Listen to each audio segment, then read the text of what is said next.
अस्सलाम वालेकुम नादरीन, आप यूट्यूब चैनल देख रहे हैं। मैं इमरान खान हूँ। सबसे बड़ी खबर यह है कि जैसे आपने कभी देखा कि गरम गरम तवे के ऊपर ठंडा पानी डाल दें तो बिल्कुल एकदम छक करके हर चीज़ ठंडी हो जाती है। तो ऐसे ही जो हुकूमत की उम्मीदें थीं, फ़िलहाल उनके ऊपर फजलुर रहमान साहब ने ठंडा पानी डाल दिया। हुकूमत को लग रहा था कि वो फजलुर रहमान साहब को मनाएंगे और इसके लिए दावे भी किए जा रहे थे। थोड़े दिन पहले हनीफ अब्बासी ने कुछ दावे किए, कुछ सहाफ़ियों ने दावे किए, फैसल वाडा ने दावे किए। बहुत सारे लोगों ने कहा कि फजलुर रहमान को मनाया जा चुका है। फजलुर रहमान को जो ऑफर्स दी गई उनके बारे में भी मैंने आपको बताया था, लेकिन साथ ही साथ मैं आपको बता रहा था कि फजलुर रहमान साहब पे उनकी पार्टी का दबाव है और पार्टी उनको बारहा यही कह रही है कि अगर हमने इस वक्त आवाम को धोखा दिया या इस हुकूमत का हाथ थामा तो इस हुकूमत ने जितनी ज़्यादती आवाम के साथ की है वो सारी हमारे गले पड़ जाएगी और जो रही सही सियासत है वो भी तबाह हो जाएगी।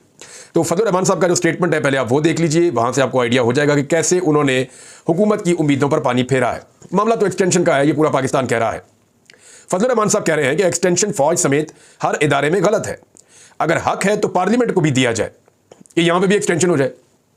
आपको याद होगा कि इमरान खान साहब के दौरे हुकूमत के बाद जब रिजीम चेंज ऑपरेशन हुआ और उसके बाद पीडीएम की सरकार बनी तो उस दौर में ये कहा गया कि जनाब इस हुकूमत को एक्सटेंशन दे दी जाए, ये पार्लियामेंट लंबी कर दी जाए। ये वही बात फजलुर रहमान साहब ने उस वक्त भी की थी, यही बात फजलुर रहमान साहब अब भी कर रहे हैं। फजलुर रहमान ने कहा कि एक्सटेंशन का अमल फ़ौज समेत हर इदारे में गलत है। अगर ये हक है तो पार्लियामेंट को भी एक्सटेंशन का हक है। हमें याद है किस तरह हाथ मरोड़ कर एक आर्मी चीफ की मुद्दत मुलाजमत में तोसी करवाई गई। उन्होंने कहा कि अरकान पार्लियामेंट के साथ पेश आने वाले वाक़े की मजम्मत करता हूँ।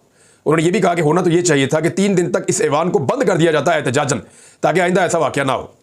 साथियों के प्रोटेक्शन ऑर्डर जारी करने पर स्पीकर को खराज तहसीन पेश करता हूँ, मगर हक तो ये था कि इस वाक़े के बाद ऐवान को 3 दिन के लिए बंद कर दिया जाता। अच्छा, स्पीकर को क्योंकि दबाव बहुत ज़्यादा है। देखिए, ये इंसिडेंट जब किया गया तो उस वक्त लगा कि शायद कोई बड़ी बात ही नहीं है, लाइटें बंद करो, अंदर जाओ, बंदे पकड़ो, बंदे बाहर निकालो, फौरी तौर पर डिसीजन ले लिया गया। लेकिन ये बहुत बड़ा वाक़या पाकिस्तान की तारीख का हो गया है। पार्लियामेंट के ऊपर इसको एक हमले के तौर पे देखा जा रहा है। पार्लियामेंटेरियंस इस पे बड़े हसास हैं, चाहे वो पीएमएलएन के हैं, चाहे वो पीटीआई के हैं, चाहे वो तहरीक इंसाफ के हैं, पीपल्स पार्टी के हैं, एएनपी के हैं, फजलुर रहमान साहब की पार्टी के हैं। सबके सब बहुत गुस्से में हैं और उन्हें लगता है कि ये ज़्यादती हो गई है। लेकिन चंद वो लोग जो इस वक्त एस्टेब्लिशमेंट के बहुत करीब हैं वो लोग ज़रा मुख्तलिफ बयानियाँ इस पर बना रहे हैं, जैसे कि इंफॉर्मेशन मिनिस्टर, जैसे कि डिफेंस मिनिस्टर, जैसा कि फैसल वाडा या 2-4 और लोग। अब फजलुर रहमान साहब ने यह कहा कि आज खैबर पख्तूनख्वा में पुलिस ने धरना दिया हुआ है। लकी मरवत, बन्नू, डेरा इस्माइल खान में पुलिस एहतजाज पर है। अगर पुलिस ने फ़राइज़ अदा करना छोड़ दिए तो क्या होगा मुल्क का। बाजोड़ में भी पुलिस ने, मेरी इतला के मुताबिक, कुछ मुबैना तौर पे लोग बता रहे हैं कि वहाँ पे भी कोई वार्निंग दी है और एक डेडलाइन दी है, शायद 5 दिन की कहा जा रहा है कि उसके बाद वहाँ से भी वो लोग एहतजाज में चले जाएंगे। फजलुर रहमान ने कहा कि इदारे और इदारों के बड़े अपनी एक्सटेंशन के लिए फ़िक्रमंद हैं, मुल्क के लिए नहीं। एक्सटेंशन का अमल फ़ौज समेत हर इदारे में गलत है। अगर ये हक है तो पार्लियामेंट को भी एक्सटेंशन का हक है। ये रिवायात ठीक नहीं है।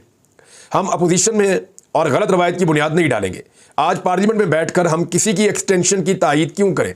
यानी कादी फायदा साहब ने फजलुर रहमान साहब को स्पेशल प्रोटोकॉल दिया था जब वो सुप्रीम कोर्ट ऑफ पाकिस्तान में पहुंचे थे और जो सेक्रेटरी मुश्ताक साहब है वो खुद आए थे फजलुर रहमान साहब को दरवाजे से रिसीव करने, हालांकि ऐसा पहले नहीं हुआ। तो इस मामले में फिर फजलुर रहमान साहब जो है उनसे उम्मीद तो ये की जा रही थी कि शायद वो इस एक्सटेंशन के मामले में थोड़ी कोई लचक दिखाएंगे, लेकिन उन्होंने बिल्कुल नहीं दिखाई। हुकूमत के जो उम्मीदें थी उनके ऊपर ठंडा पानी डाल दिया। फजलुर रहमान साहब ने कहा कि हमें तस्लीम करना चाहिए कि हमारा अदालती निज़ाम फरसुदा हो चुका है। जत्थों को ख़त्म करें और पार्लियामेंट को मजबूत बनाएं। अदालतें सियासी गिरोह बन चुकी हैं, कोई अदालतें किसी को सपोर्ट करती हैं, कोई किसी को। हुकूमत को कहूँगा अदालती निज़ाम में इस्लाहात लाई जाएँ, अपोजिशन के साथ मिलकर इस्लाहात लाई जाएँ। उन्होंने वादे किया कि फ़ौज और अदलिया में मेयार एक लाया जाए। हमें याद है किस तरह हाथ मरोड़ के एक आर्मी चीफ की मुद्दत मुलाजमत में तोसी की गई। जेयूआई के सरबराह ने कहा कि सुप्रीम कोर्ट में 60,000 से ज़ायद मुकदमात ज़ेर इल्तवा पड़े हुए हैं। क्या ये नहीं हो सकता कि आईनी मामलात के लिए अलग अदालतें बनाई जाएं। आज मुल्क में अंग्रेज़ दौर का निज़ाम अदालत चल रहा है। एतमाद को बहाल करना पड़ेगा और पार्लियामेंट को सुप्रीम बनाना होगा। उन्होंने कहा कि आज कोई बात करें तो तौहीन अदालत हो जाती है, बलोचिस्तान पर बात करें तो एजेंसियाँ आ जाती हैं। स्पीकर कौमी असम्बली अयाज सादिक ने कहा हमारे आइन में लिखा कि फ़ौज के मुतालिक और अदलिया के खिलाफ आप नहीं बोल सकते, लेकिन मेरे पार्लियामेंटेरियंस को पार्लियामेंट से गिरफ्तार करने की इजाज़त नहीं होनी चाहिए। अयाज सादिक साहब बड़ी मुश्किल में पड़ गए हैं और एक खबर भी छपी है इस हवाले से, बल्कि मैं वो देख भी रहा था कि अयाज सादिक साहब परेशान है कि मेरे ऊपर मलबा क्यों डल रहा है। वो मैं आपको बताता हूँ कि उनके साथ क्या हो रहा है। अब हुआ ये है, फजलुर रहमान साहब ने कहा चीफ जस्टिस के लिए पार्लियामान और जुडिशल काउंसिल का इजलास होना चाहिए, अदालती इस्लाहात होनी चाहिए, अपोजिशन को एतमाद में लेकर इस्लाहात होनी चाहिए। और उन्होंने कहा जी 19वीं तरमीम के लिए पार्लियामेंट को ब्लैकमेल किया गया। 19वीं आईनी तरमीम के लिए एक जज ने पार्लियामान को ब्लैकमेल किया। 19वीं आईनी तरमीम को ख़त्म होना चाहिए।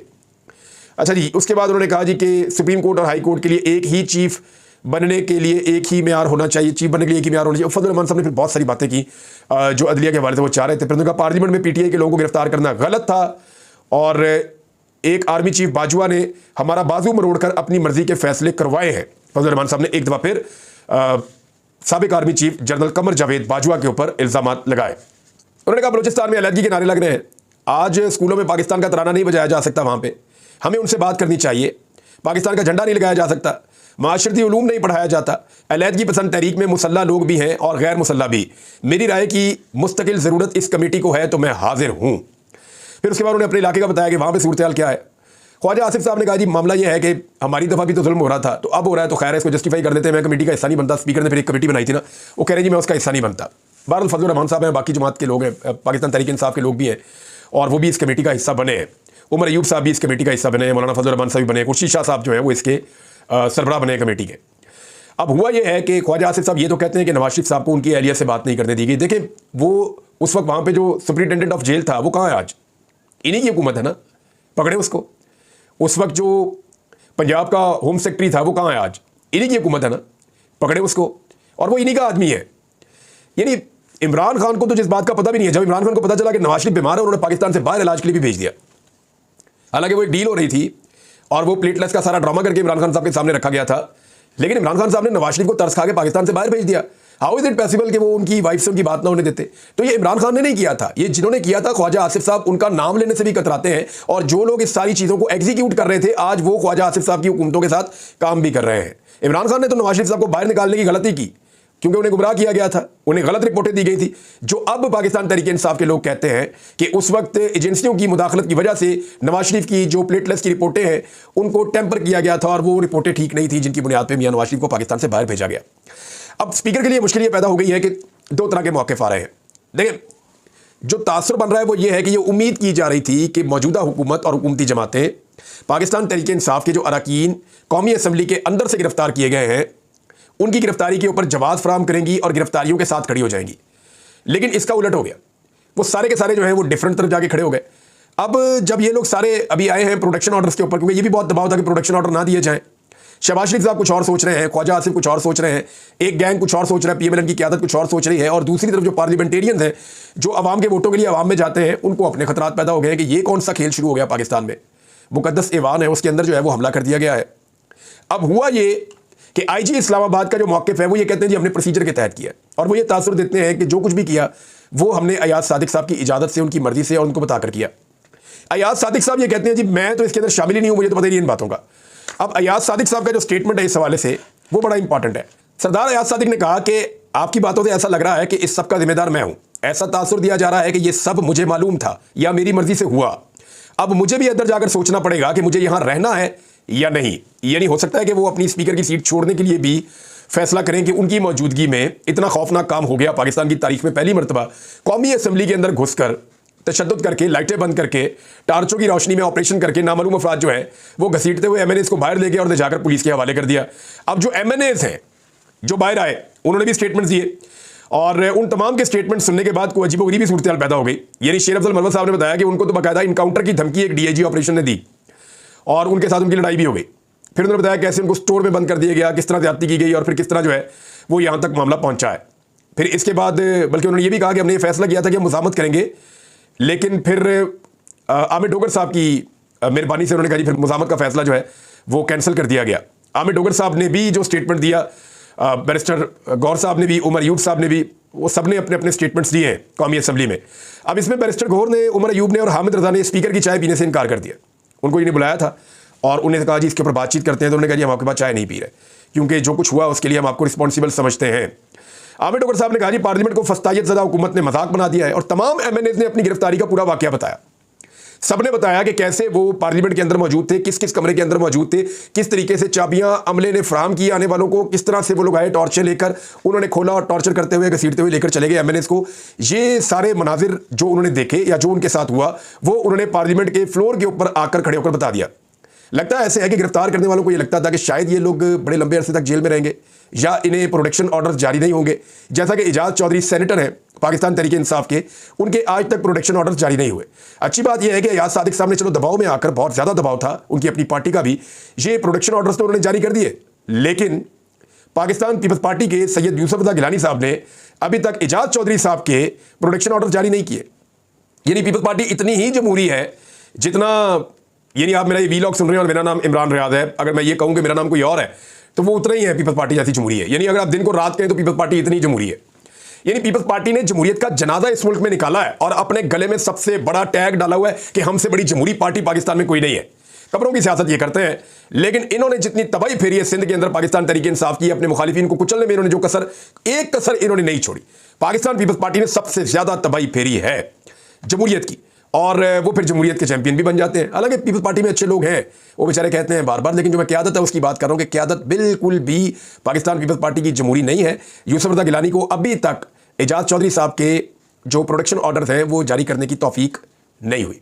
दूसरी जानिब अच्छी खबर यह है कि एजाज चौधरी साहब और यास्मीन राशिद साहिबा और उमर चीमा साहब, इनकी ज़मानतें मंजूर हो गई कि जी नून लीग का दफ्तर भी कोई इन्होंने चलाया था, हालांकि इनका इस केस से ताल्लुक ही कोई नहीं। वहाँ पे भी इनकी ज़मानतें मंजूर हो गई हैं, कुछ केसेस रह गए हैं, वहाँ पे अगर ज़मानतें मंजूर होती हैं तो ये लोग भी आज़ाद हो सकते हैं। शाह महमूद कुरैशी साहब का और मियाँ महमूद रशीद साहब का 19 तारीख को यही वाला केस लगा हुआ है। इमरान खान साहब का एक बड़ा आम मुकदमा है, उसके ऊपर हम बात करते हैं। वो मियाँ गुल हसन औरंगजेब साहब की अदालत में इस्लामाबाद हाई कोर्ट में लगा, उसके ऊपर कुछ एतराज़ात थे जो दूर हो गए। इमरान खान साहब ने कहा था कि मुझे मिलिट्री कोर्ट्स के हवाले ना किया जाए, मिलिट्री कस्टडी में ना दिया जाए, ये उनका केस है। इसके ऊपर जो है वो जस्टिस मियाँ गुल हसन औरंगजेब साहब ने बाकायदा जवाब मांगा वफाकी हुकूमत से, और वफाकी हुकूमत से जो जवाब मांगा उसमें क्या कहा गया, मिलिट्री तहवील में ना देने के लिए दरखास्त इमरान खान साहब ने दायर की। इस पर जस्टिस मियाँ गुल हसन औरंगजेब साहब ने समाअत की और इमरान खान की जानिब से अजीज़ भंडारी साहब जो एडवोकेट हैं वो अदालत में पेश हुए। इमरान खान के वकील ने बताया कि आला हुकूमती अहदेदारों की जानिब से बार बार ये कहा जा रहा है कि इमरान खान को मिलिट्री तहवील में दिया जाएगा। जस्टिस मियाँ गुल हसन औरंगजेब साहब ने इस पर रिमार्क्स दिए कि वो तमाम सियासी बयानात हैं और कुछ नहीं। वकील ने कहा कि अगर सियासी बयानात हैं तो मेरे लिए और आसानी होगी। इस पर अदालत ने असिस्टेंट अटॉर्नी जनरल अजमत बशीर तारड़ को हुकूमत से मालूमात लेने की हदायत की और यह कहा कि हुकूमत इसके ऊपर अपना ऑफिशियल मौक़िफ़ दे। इमरान खान के वकील ने कहा कि आला अस्करी हुकाम डीजी साहब ने भी, DGISPR की बात कर रहे हैं, यही बयान दिया है। इस पर जज साहब ने कहा कि वो भी सियासी बयान है। इस पर वकील का कहना था कि अगर ये सियासी बयानात हैं तो सर आप इनको ऑर्डर में लिखें। बाद अदालत ने केस की समाअत में वक्फा कर दिया और दोबारा जब आगाज़ हुआ तो जस्टिस मियाँ गुल हसन औरंगजेब ने रिमार्क्स दिए कि वज़रा की तरफ से इमरान खान के मिलिट्री ट्रायल की धमकी दी गई। इमरान खान एक सिविलियन है, सिविलियन का मिलिट्री ट्रायल दरखास्त गुजार और अदालत के लिए बाइस फ़िक्र है। दरखास्त गुजार के वकील कहते हैं कि DGISPR की तरफ से बयान आया है, अगर ऐसा है तो फेडरेशन की तरफ से वाज़ेह मौक़िफ़ आना चाहिए। यानी अब हुकूमत इसके ऊपर जवाब दे कि इमरान, अब ऑफिशियली बात करनी पड़ेगी ना, अब ये मीडिया नहीं खेल सकते। अब बताना पड़ेगा कि क्या वाकई इमरान खान साहब को लेकर जा रहे हैं मिलिट्री कोर्ट में या मिलिट्री कस्टडी में वो जा रहे हैं या नहीं जा रहे। दूसरी जानी जो MNAs का एक रिमांड दिया गया था 8 दिन का, जो पाकिस्तान तहरीक इंसाफ के MNAs पार्लियामेंट में गिरफ्तार हुए थे, वो जो रिमांड है उसको गलत करार दे दिया इस्लामाबाद हाई कोर्ट में, 2 रुकनी बेंच था, और ये रिमांड भी फारग हो गया है। अभी वो भी जल्दी बाहर आ जाएंगे, उनकी जमानतें हो जाएंगी। जब वो बेल्स हो जाएंगी तो दोबारा इसी असेंबली में आकर बैठेंगे और बताएंगे कि उनके साथ गिरफ्तारी के दौरान क्या कुछ हुआ है। एक बड़ी अजीब चीज़ मैं आपको बताता हूँ, असद कैसर साहब ने कभी ड्राइविंग नहीं की, उन्हें गाड़ी चलानी भी नहीं आती, और उनके ऊपर मुकदमा ये डाला हुआ है कि उन्होंने पुलिस वालों पे गाड़ी चढ़ा दी। अंदाजा करें आप इनकी। और एक और चीज़, क्योंकि केस और भी चल रहा था कि मीडिया के अंदर अदलिया की तौहीन के हवाले से वो फैसल वाडा की और मुस्तफ़ा कमाल की प्रेस कॉन्फ्रेंसिस के ऊपर चीफ जस्टिस ने नोटिस लिया हुआ था, और वो मामला जनाब चला गया सुप्रीम कोर्ट में। वहाँ पर कादी फायदी साहब ने सोशल मीडिया और मीडिया के खिलाफ जो है वो खासा लंबा जो है वो एक चार्जशीट उन्होंने बयान कर दी। सोशल मीडिया के ऊपर देखिए सबको गुस्सा आता है। अब क्योंकि कादी साहब ने बात की है तो मैं चंद चीज़ें सामने रख देता हूँ। देखिए, ये कहा जाता है कि सोशल मीडिया पे लोग झूठ बोलते हैं या डॉलर्स कमाने के लिए झूठ बोलते हैं। तो पैसा कमाने के लिए सबसे आसान तरीका तो ये है कि आप हुकूमत वक्त के साथ मिल जाएं और आप बेशुमार पैसा कमा सकते हैं, जितना मर्जी आप चाहें कमा सकते हैं। लेकिन हुकूमत के खिलाफ बोलना वो कितना मुश्किल है, इसके लिए तो अपना घर चलाना भी इंसान के लिए मुश्किल हो जाता है। और जितने भी लोग ये काम कर रहे हैं वो अपनी जान हथेली पर रखकर ये काम कर रहे हैं। इमरान खान साहब ने अदालत के अंदर आज एक स्टेटमेंट दिया है, वो मैं आपको अगले वीडियो में बताऊंगा। वहाँ उन्होंने कहा जी मीडिया तो जहाद कर रहा है। अली अमीन गंडापुर साहब के जो स्टेटमेंट मीडिया के बारे में था उस पर उन्होंने खफगी का इजहार भी किया जब उन्हें तफसीलात पता चली। तो अब सोशल मीडिया एक्चुअली वो कौन सी ऐसी चीज़ें करता है जिससे एतराज़ होता है। देखिए, 13 जनवरी को बल्ले का निशान ले लिया, सोशल मीडिया इस पर बात करता है तो क्या गलत करता है। जानबदारी जो है अदालत की, उस पर बात करता है तो क्या गलत करता है। फैसले जिनमें जानबदारी नजर आती है उस पर बात करता है तो क्या गलत करता है। एक्सटेंशंस जो होने जा रही हैं या जिनका इम्कान है उस पर बात करता है तो क्या गलत करता है। मखसूस नशिस्तों के फैसले पर अमल दरामद नहीं हो रहा, उस पर बात करते हैं तो क्या गलत बात करते हैं। इंसानी हकूक पर बात करते हैं तो क्या गलत बात करते हैं। खवातीन की बेहुरमती पर बात करते हैं तो क्या गलत बात करते हैं। चादर और चार दीवारी के तकद्दुस की पामाली पर बात करते हैं तो क्या गलत बात करते हैं। एक एक आदमी पर 6-6 शहरों में एक ही वक्त में दर्जनों मुकदमात पर बात करते हैं तो क्या गलत बात करते हैं। धांधली के इल्जामात पर बात करते हैं तो क्या गलत बात करते हैं। लेवल प्लेइंग फील्ड पर बात करते हैं तो क्या गलत बात करते हैं? 6 जजेस ने जो खत लिखकर बताया, उन खत के बारे में बात करते हैं तो क्या गलत बात करते हैं? कमिश्नर रावलपिंडी ने चीफ जस्टिस पर संगीन इल्जामात लगाए, जब उस पर बात करते हैं तो क्या गलत बात करते हैं? इंसाफ के दोहरे मेयार पर बात करते हैं तो क्या गलत बात करते हैं? एनआरओ जो दोबारा दिया गया उस पर बात करते हैं तो क्या गलत बात करते हैं? पार्लियामेंट में छापे और तशद्दुद और गिरफ्तारियों की बात करें तो क्या यह गलत बात है? फजलुर रहमान साहब को जो खुसूसी प्रोटोकॉल दिया गया सुप्रीम कोर्ट में, जब इसकी निशानदेही करें तो क्या गलत बात है? यानी जो बात भी सोशल मीडिया करे और ताकतवरों को सूट ना करे तो क्या वो गलत बात है? बात करते हैं अगले वीडियो में। अब तक के लिए इतनी, अपना ख्याल रखिएगा, अपने चैनल का भी। अल्लाह हाफिज़।